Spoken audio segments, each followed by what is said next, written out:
చిన్నగున్నప్పుడైతే fish curry వండుకోవాలంటే ఒక పండగలా అనమాట. So, fish తెచ్చుకొని మనమే పైనదంతా పీల్ చేసుకొని, సో, ఇప్పుడు అలా కాదు, అంతా రెడీమేడ్ అయిపోయింది. సో, ఇదొచ్చేసి మాకు దగ్గరలో ఉన్న ఏషియన్ మార్కెట్ అనమాట.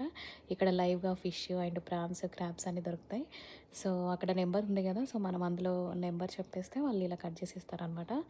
సో, మీడియం పీసెస్ లాగా. అండ్ నెక్స్ట్ వచ్చేసి మనం కర్రీ చేసేసుకుందాం మంచిగా టేస్టీగా. ఇదొచ్చేసి నెల్లూరు చేపల పులుసు స్టైల్ అనమాట. నేను ఫస్ట్ టైం ట్రై చేశాను.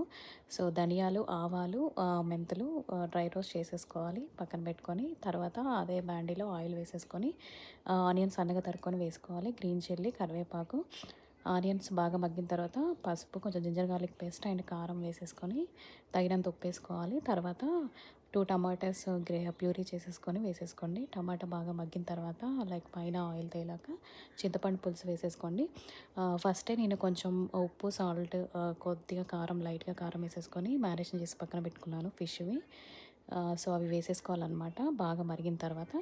తర్వాత కొంచెం రోట్లో పచ్చి దంచుకోండి పొడి. సో, చాలా వచ్చింది పులుసు. ట్రై చేయండి. నాకు కామెంట్ చేయండి. Thank you.